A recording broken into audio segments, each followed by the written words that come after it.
Wiki hii tunaingia katika somo la 10 na tunaanza wiki ya pili. Ujumbe wa wiki iliyopita ilikuwa ni uvuvio wa Roho Mtakatifu.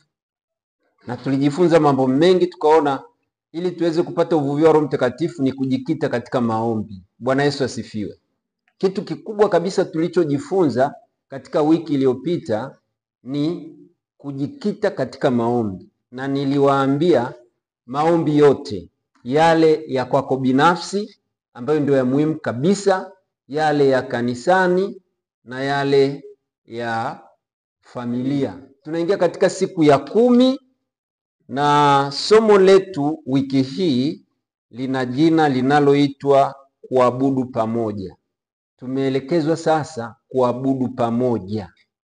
Tuabudu pamoja kanisani, tuabudu pamoja katika maombi ya familia, lakini tuabudu pamoja katika vile vikosi vya shule ya Sabato. Kwenye vikosi vya shule ya Sabato kama inawezekana, tunaweza tukapanga mara moja kwa wiki tunakutana kwa nyumba ya mshiriki mmoja wapo. Tunaenda tunafanya ibada hapo. Lakini yale maombi ya nyumbani tunaabudu pamoja wote, lakini pia kanisani kwenye maombi kama haya tunaabudu pamoja. Wangapi wamenielewa mpaka hapo? Na kuabudu pamoja ni kuelekezana kurejea madhabahuni. Unaposoma Biblia utakuta katika kitabu cha Wafalme wa kwanza 18:30 anasemaje? Kisha Elia akawaambia watu wote, nikaribieni mimi. Watu wote wakamkaribia. Mmeipata concept ya kuabudu pamoja? Watu wote wakafanya nini? Tunapotaka kuanza kufanya jambo la Mungu, lazima tuabudu pamoja ili kwamba Mungu aweze kujibu maombi yetu. Hebu endelea, anasemaje?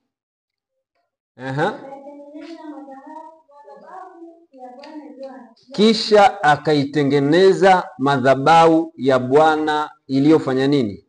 Lengo la kuabudu pamoja ni kuhakikisha tunatengeneza madhabahu za Bwana zilizoharibika katika mioyo yetu, zilizoharibika katika familia zetu, zilizoharibika katika makanisa yetu. Hatuwezi kufanya jambo hili, mtu mmoja hawezi kurekebisha madhabahu, inahitaji umoja.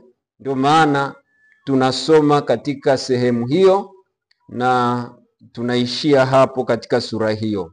Sasa tunaingia katika sehemu nyingine ya msingi kabisa katika kuabudu pamoja. Kumbuka, familia ya kwanza ni kanisa.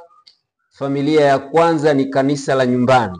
Na sasa naomba unisomee katika kitabu cha Malaki sura ya 4 fungu la 5, na hapa nitaomba unisikilize vizuri kweli. Yaani hapa ndo nitakapoomba usikivu wako usipotee. Malaki sura ya 4 fungu la 5, karibu. Anasema, angalieni nitawapelekea Elia nabii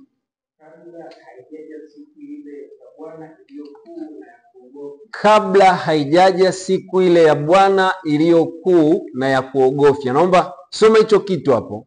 Angalieni ninawapelekea Elia nabii kabla haijaja siku ile ya Bwana ya kufanya nini sasa? Ya kuogofya. Hebu iliyokubwa na ya kuogofya. Hebu endelea.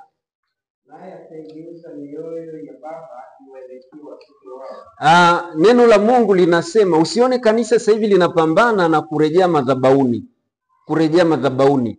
Naomba tuelewane katika sura hii kwamba neno la Bwana linasema hawezi kuja kuihukumu dunia, hawezi kuhukumu ulimwengu kabla hajamtuma Elia ambaye ataigeuza mioyo ya watu kumrejea Bwana.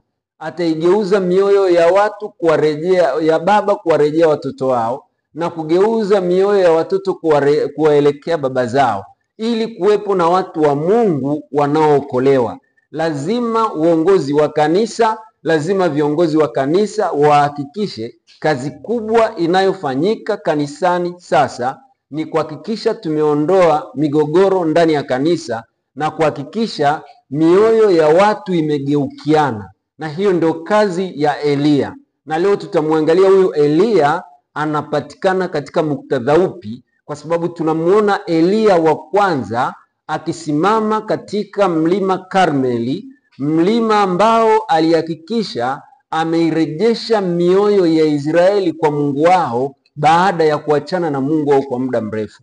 Kwa hiyo kazi kubwa tunayotakiwa sasa hivi ni kuhakikisha tunawasogeza watu pamoja, wanaabudu pamoja, tunarejeza mioyo yao katika mawasiliano, na tukisharejeza mioyo yao katika mawasiliano wanamwabudu Bwana, na kisha siku ya Bwana inakuja, si katika kuwahukumu watu wa Mungu, lakini katika kuwapeleka nyumbani. Bwana Yesu asifiwe sana. Kwa hiyo jambo la kwanza ambalo tunalipata katika somo la wiki hii ni kuhakikisha mioyo imerejea, ili Mungu asije akaipiga dunia kwa laana. Sasa huyu ni nabii Malaki ambaye anatabiri kitu ambacho kilitokea nyuma kabisa, na hivyo ili kwamba tuweze kuelewa ujumbe wa Eliya wa kurejea madhabahuni katika muktadha wa Malaki, lazima tumtafute kwanza Eliya wa Agano la Kale. Eliya anatajwa katika Malaki sura ya 4 fungu la 5. Katika kutafuta kujibu swali hilo, ni vizuri zaidi kuangalia muktadha wa kifungu hicho na kuchunguza jinsi kinavyofasiriwa katika Injili kama inavyomrejelea Kristo, na kujadili jinsi inavyoweza kutimizwa katika siku za mwisho. Sasa ili kumpata huyu Eliya anayetajwa katika kitabu cha Malaki, lazima umtafute kwanza Eliya wa Agano la Kale. Eliya wa Agano la Kale, yeye alikuwa ni mtu binafsi ambaye alikuwa ni nabii wa Mungu aliyeitwa na Mungu kwa ajili ya kuwachunga Israeli. Na wakati Israeli walipokuwa wamerudi na kumwasi Mungu kabisa na kuanza kufuata dini ya mke wa mfalme Ahabu ambayo ilikuwa ni dini ya Wakaldayo, Mungu alimtuma Eliya ili awatoe kule waliko kuwepo, awarejeshe hapo ambapo Mungu alitaka. Na hivyo tunamuona Eliya anawaita wote kwa pamoja, wanapanda Karmeli, wanatengeneza madhabahu, wanamwabudu Mungu, na baada ya kumwabudu Mungu, Mungu akajibu maombi yao kwa kushusha moto kutoka mbinguni, na ule moto ukawa ni ishara ya kuhakikisha kwamba Mungu amekubali maombi yao. Bwana Yesu asifiwe.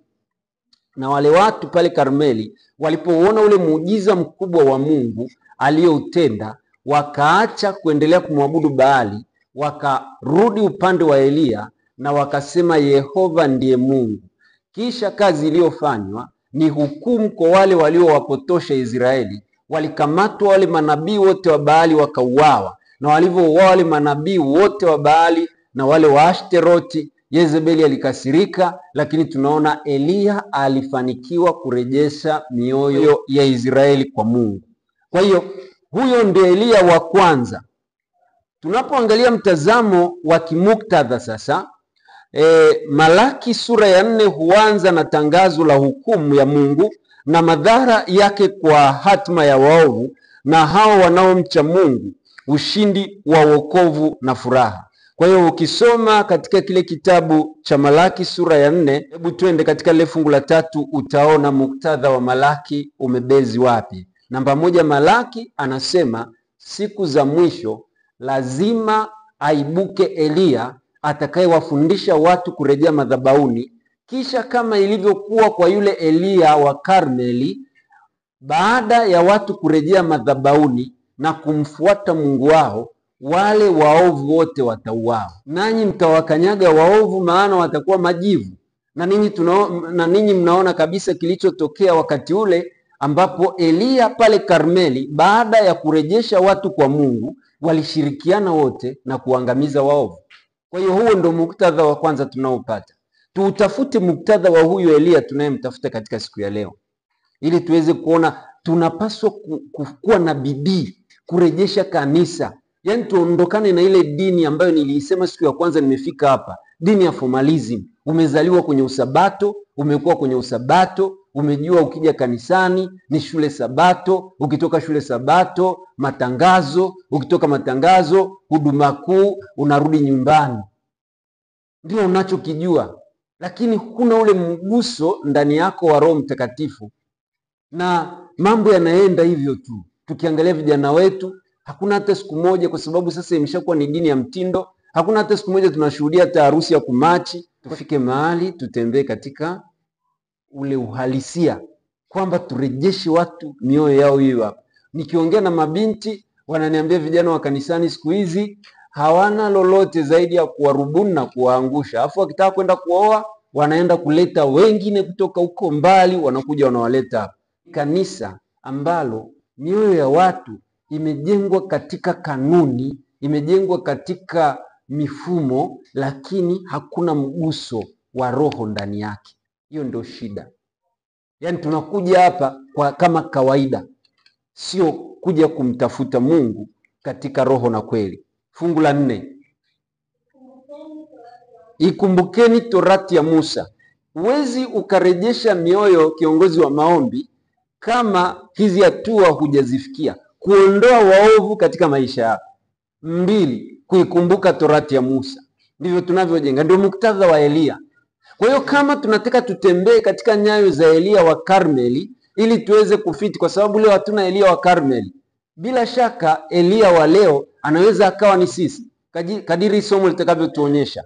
Lakini kama Elia wa leo anaweza akawa ni sisi, basi tukumbuke torati ya Musa.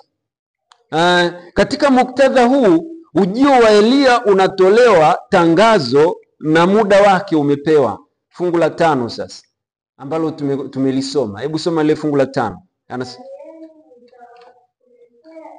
Anasema nitawapelekea Elia nabii. Elia nabii akija, lazima tuwe tayari, tumeshahakikisha tumeshaondoa uovu, tumerejea katika madhabahu na mambo haya yanaendelea.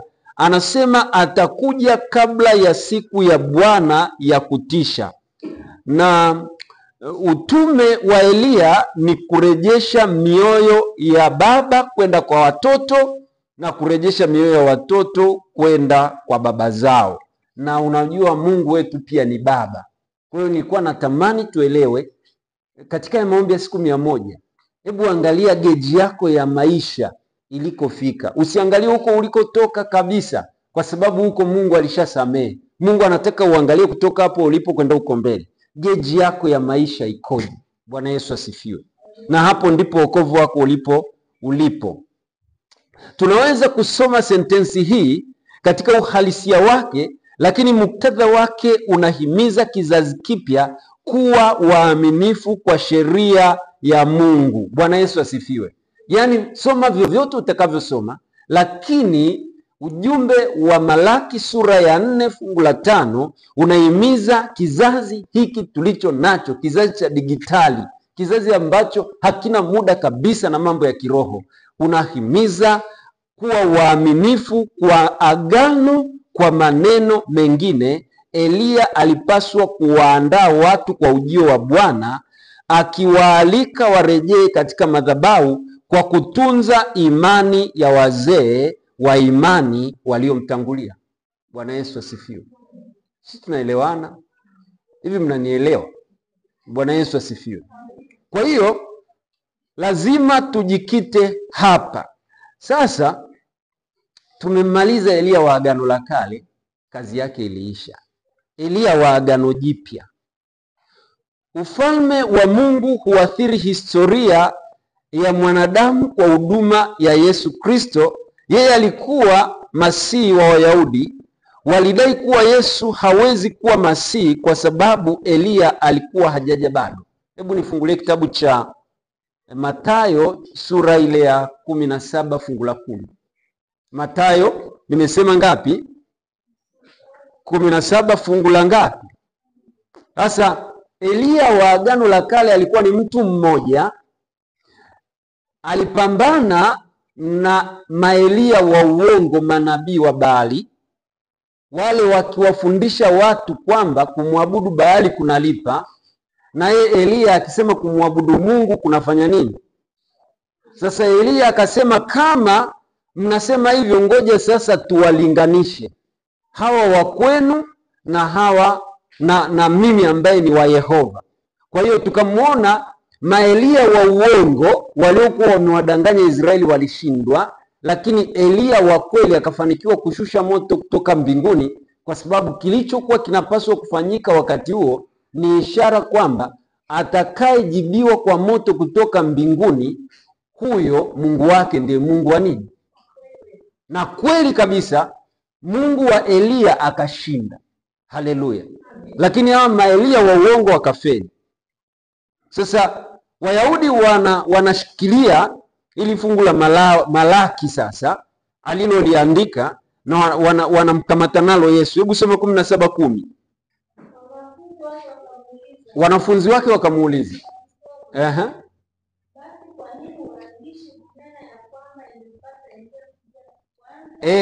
wewe unasema ni Masihi, lakini neno la Mungu linasema kabla Masihi hajaja lazima kwanza Eliya atangulie.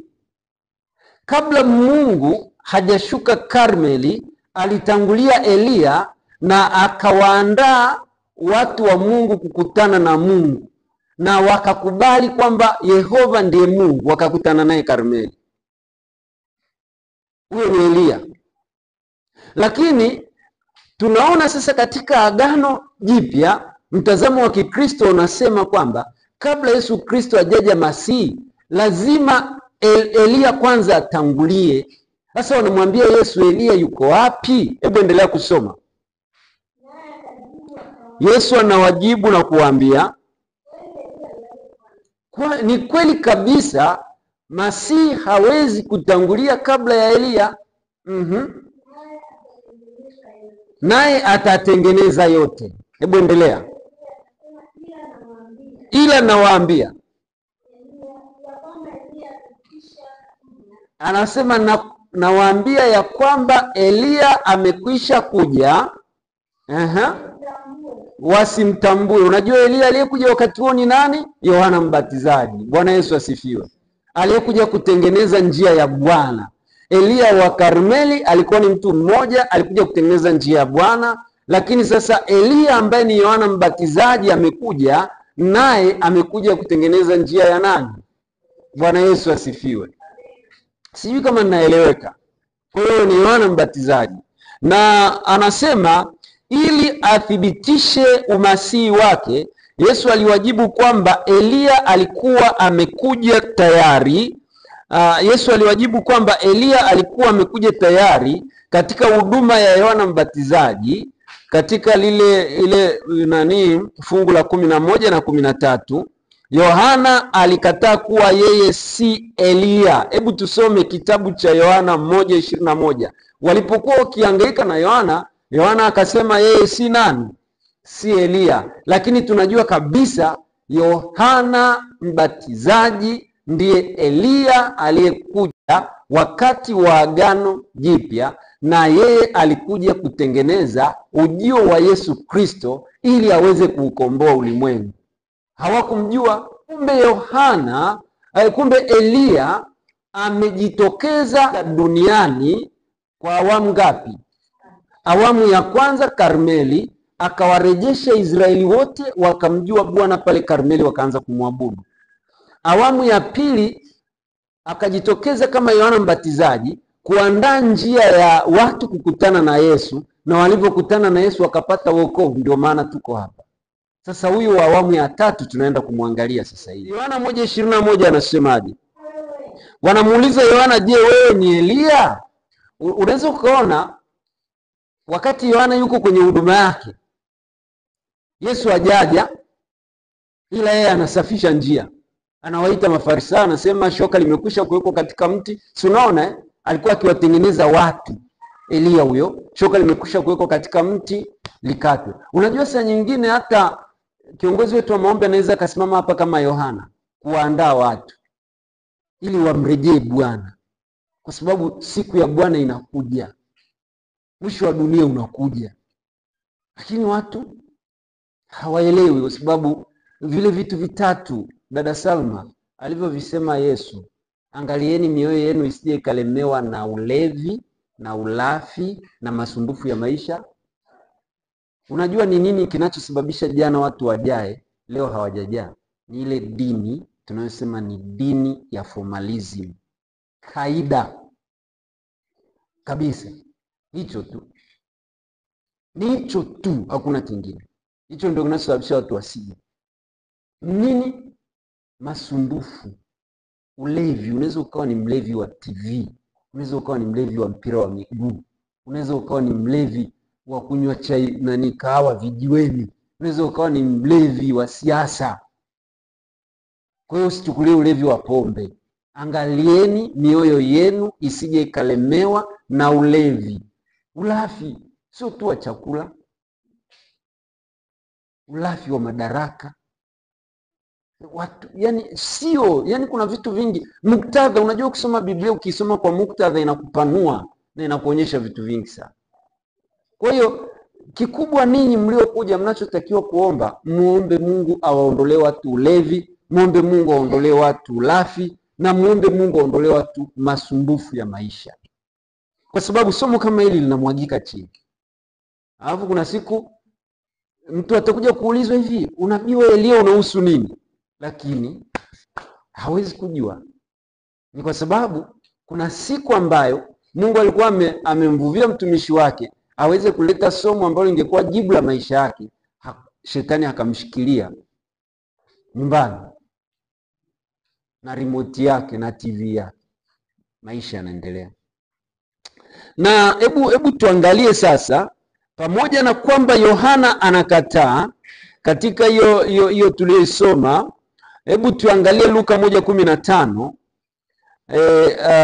Ingawa alikuwa ameshakuja akiwa amejazwa Roho Mtakatifu, hawakujua. Hebu soma Luka 1:15, anasemaje?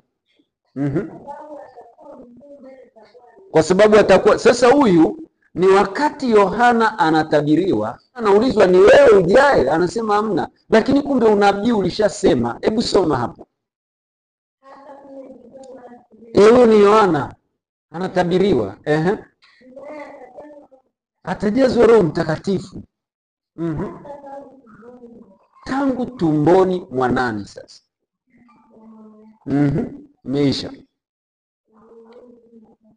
Hebu soma, kuna kitu hapo anasema atakuja katika roho na nguvu ya Elia. Kiko hapo 16.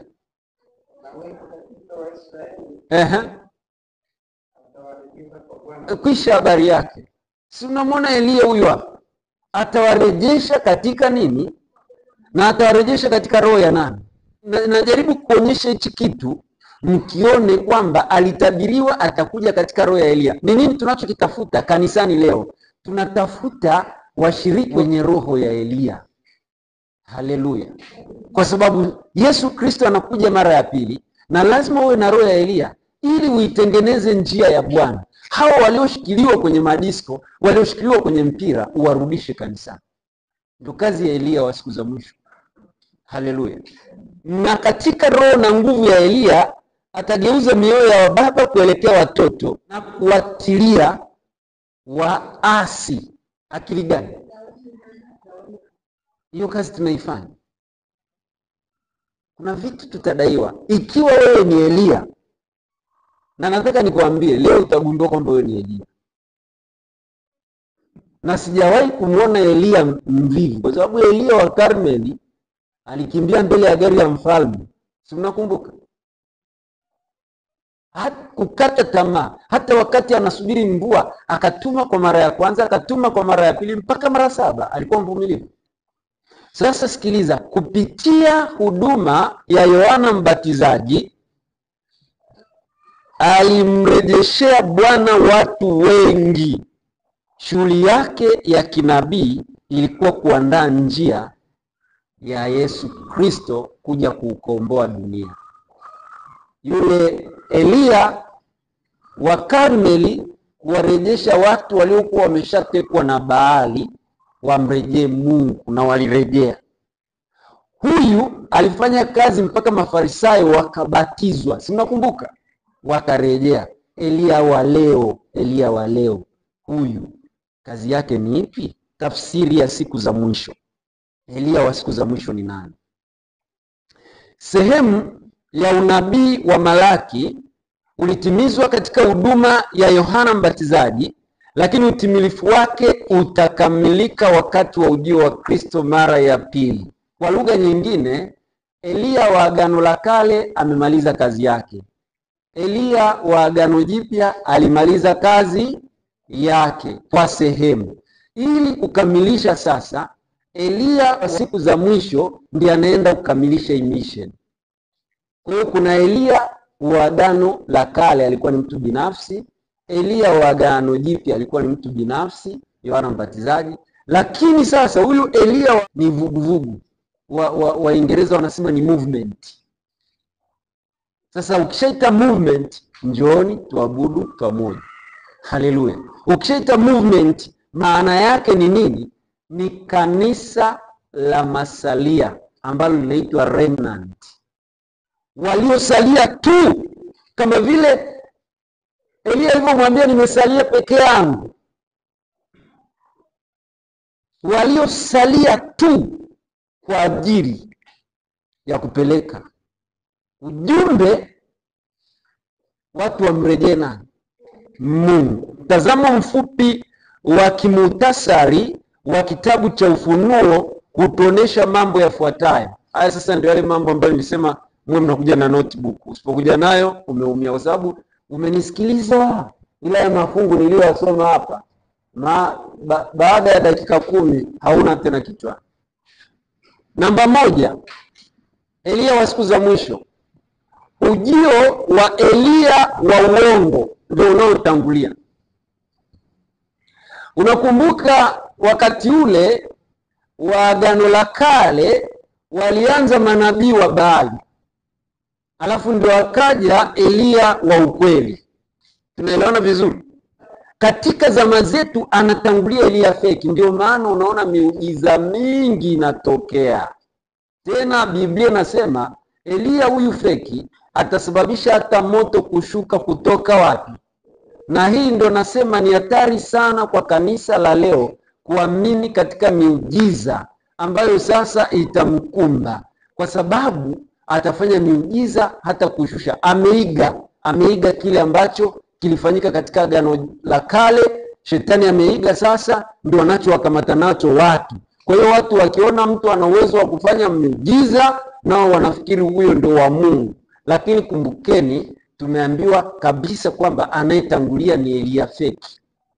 Sasa ujio wa Eliya wa uongo atakayesababisha moto kushuka kutoka mbinguni, hilo ni la kwanza.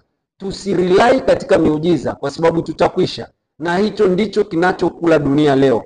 Ufunuo sura ya 13 fungu la 13, hebu angalia. Ukienda sasa kwenye kulinganisha na Wafalme wa kwanza 18:36, utaona Eliya wa Agano la Kale alishusha moto, lakini sasa shetani ameiga, anawafanya watu, kwa sababu ameshagundua moto ndio dili, anawafanya watumishi wake kushusha moto, na huo moto ndio mamiujiza haya unayoyaona leo. Hebu soma hapo Ufunuo 13:13, anasemaje? Afanya ishara kubwa. Huyo Eliya wa uongo atashusha mpaka moto kutoka mbinguni. Yaani sijui dunia leo hata ukiishia hapo ndugu yangu, si dunia leo inasomaje maandiko?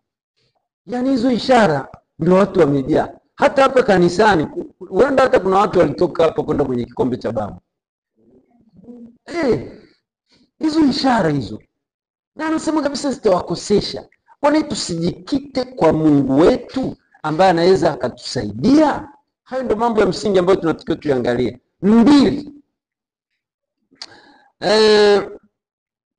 huyu Eliya wa uongo sio mtu mmoja, bali ni vuguvugu la waasi wakidai kuwa na roho ya Eliya, wakifanya miujiza ya uongo kwa kutumia roho za mashetani.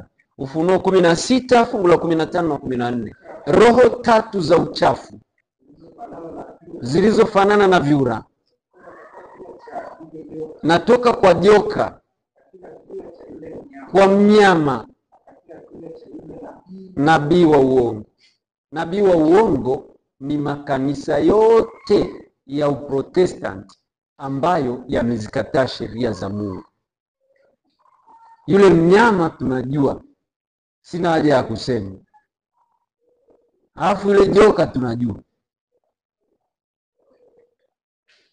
Ndio maana yule nabii anaitwa nabii wa uongo, anakiri ni wa Mungu, anafanya ishara na miujiza, lakini hashiki sheria za Mungu, na anakuambia zimegongomelewa msalabani, hazina kazi. Sasa niombe niishie hapa. Kesho nitaendelea kwa ufafanuzi zaidi, lakini kwa wale ambao kesho watashindwa kuja, ninaomba niwagusishe kitu kidogo hapa. Haya, je, huyu Elia wa leo ni nani? Kwa kuwa hawa tumewaona ni makundi mangapi? Roho tatu za nini? Tunajumuisha Waprotestanti wote, tunajumuisha mnyama, tunajumuisha na joka. Waganga wa kienyeji wote wamejaa hapo. Sasa hawa wote wameungana na wamekuwa kama movement, si ndio? Wale walipambana mtu binafsi kwa mtu binafsi, lakini sasa Mungu ametengeneza movement. Na hii movement aliyotengeneza ni hawa ambao wanaitwa kanisa la masalia. Wanatangaza hukumu ya Mungu ambayo italeta wokovu kupitia injili ya milele, na injili ya milele inapatikana kwenye ujumbe wa malaika wangapi? Watatu. Kuhubiri injili hiyo mwaka huu. Yaani unajua, kama tungelikuwa tunatamani kuhubiri injili, tusingekuwa na mvutano kwenye michango ya vyombo. Tunavyo vyombo vya PA system. Tufike mahali tuwe na PA system ya adabu. Mungu atujalie tupate fedha na wafadhili, tutengeneze na proposal, tutume kila mahali. Tupate gari kama ile ya watu wanaocheza mastage show wale wa Tigo. Ni jukwaa, yani gari ikienda imepaki uwanjani, ikishapaki uwanjani ni kushusha ile milango, mhubiri anasimama, akimaliza mnafunga gari lenu unaenda kupaki. Tumeshindwa wapi? Sisi watoto wa mfalme tunakozidiwa wapi?